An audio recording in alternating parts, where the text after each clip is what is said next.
everyone. I would like to welcome you to the Nightmare Wicked Jester's Scary Stories. Thank you for taking the time out of your day to give me a listen. Without further ado, we'll get started. Today's story is called "The Mountains South of Calgary, Canada Are Now Forbidden Forever." So there I was, 18 years old, just graduated high school from Shelby, Montana. Was ready to take the world head on, or so I thought. I had a good run in high school though. I had a great career in sports, the grades were pretty decent, and a handful of awesome memories. I liked my small town. It was on the High Line in Montana. Other than the wind and chilly winters, it was my home. So I decided to stay close to home and open a small business. I was familiar with construction, and I was taught at the age of 11 to run tractors such as backhoes, excavators, skid loaders, pretty much anything construction related. I caught on really quick and was fast with my operating skills. It started off slow, but as I landed more jobs, I had made a name for myself. And within 5 years, the business grew way more than I had ever thought it would. I was able to employ 20 people, from supervisors, operators, and laborers. I had over 25 pieces of machinery and was adding on to my shop. What else can I say but things were going great. I was 24 years old and I was living my dream. Even more so with the recent phone call that I just had gotten from the CEO of a large gas company that wanted a pipeline from Canada through Montana all the way down to Colorado Springs. It was a very big job and a very big check coming my way if I could have it completed on time. So I gladly accepted and was ecstatic after hanging up the phone. I had to call my family right away to share the good news. They were very proud, as were the employees, knowing that they were going to have steady work now throughout the whole year. Usually it would slow up enough to have to lay a few people off during the winter, but they would always return in spring, as I had paid them well enough to be loyal. We finally got the job started up in Canada, up near Calgary in early March. So it was chilly out, and still the ground was pretty solid for the most part. Driving several trucks hauling equipment, it was about a 500-mile trek. It was a slow start, but nonetheless, we had everything we needed to start the project within the first 3 days.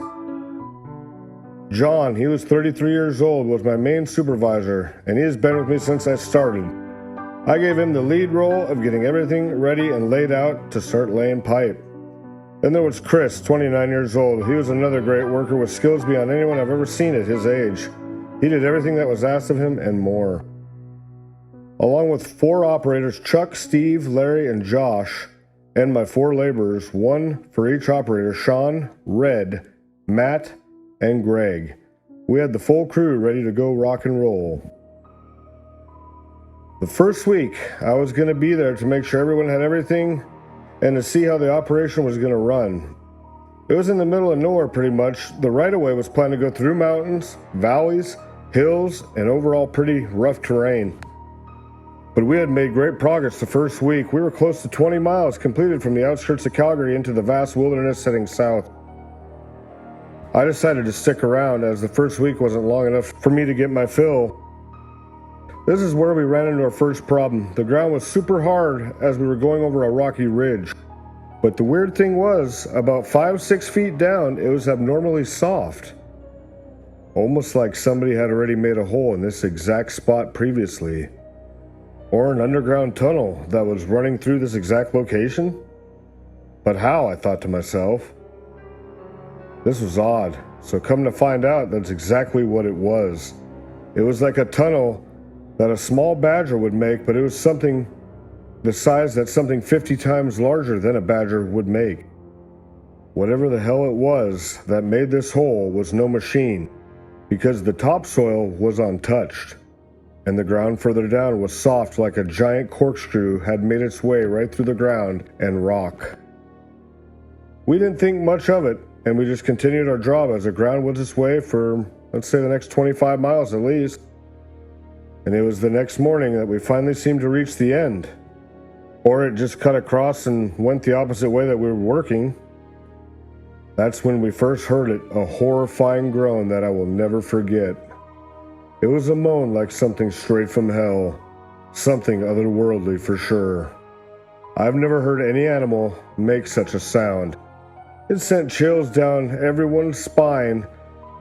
We could hear it over the sound of the running machinery.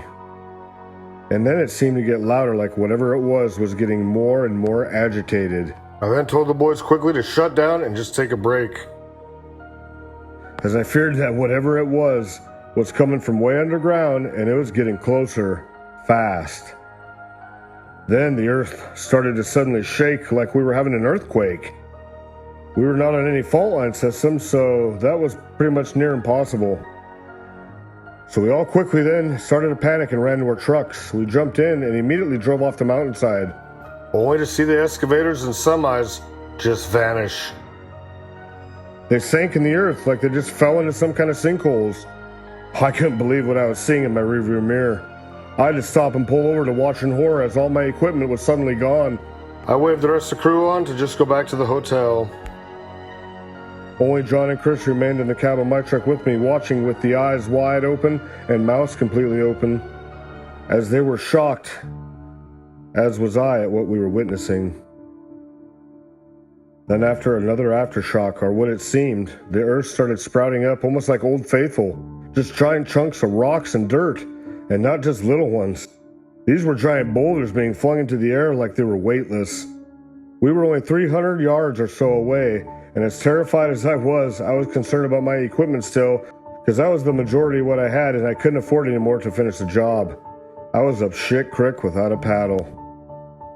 All of a sudden, everything became silent, and after about 15 minutes, unexplainable horror, I asked the boys how they felt about heading to check on the equipment with me. So both John and Chris had agreed that we had no choice but to check if we wanted to continue our jobs. I thought to myself, hopefully we still had our job. We started edging closer to where all the crazy activity from the hole was happening, and about 50 yards from the edge, I stopped the truck.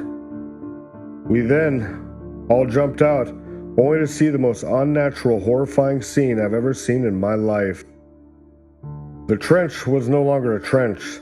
It was a rounded out hole that was pitch black, and it looked bottomless, about 20 foot wide by 20 foot long. It was just huge. And how fast it was made had to be by something not of this world. So we picked up a rock, as it was super quiet at the site at this time, dropped it in the pit, and waited, and waited, and waited. But there was nothing, there was no sound. This is when I knew, and I've come to the reality, that my equipment was gone forever.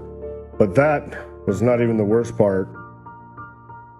I am wishing now that we would have just left with the rest of the crew when they did, because what we heard next, I still lose sleep over it every night. Unimaginable, unreal. But it started off sort of quiet, like it couldn't be real, but as we waited and listened, it was more than real. It sounded like people were getting tortured over and over constantly. The moans, oh my God, the screams. The only way I could explain them is it sounded like they just wanted their lives to end. The agony, oh, the torture. The cries, the screams were so horrifying. It sounded like it was coming straight from hell. None of us could stand it anymore, so we sprinted towards the truck and we jumped in and floored it out of there back to the hotel. I immediately called the big boss, explaining everything to him. He sounded like he wasn't believing anything I had said, so I advised him to head out there himself and check it out. It was like an entrance to hell that was created right in front of us by something that never showed itself. I didn't want to see it or find out what it was. The next morning, the big boss went out there with a few other gentlemen. I was on the phone with him, and I could hear the terrible moans and screams through his phone as he was blown away by what he had just stumbled upon as well. And just as we were ready to say our goodbyes, his phone sounded like it dropped and hit the ground, but then I could hear what it sounded like the men were close up and they were screaming in horror. I called out to him several times, but there was no response. It sounded like something had grabbed the men, and they were never heard from or seen again. Luckily, my insurance were able to cover the loss of all my equipment as I was finished working that job. I kept watch on the news as this hole we found was now a viral sensation on the news. They tried filling it with several loaders and trucks and anything they could possibly throw down in that awful bottomless hole. And as far as I know, nobody else has been injured or killed, but that hole is still there today. and you can still hear the awful sounds echoing up from it within 1 mile from the site. The government has now closed off the whole area to the public within a 5-mile radius. I think they know exactly what's going on down there somewhat, but they're keeping it all a secret, as I believe they're the ones at fault for this whole thing happening.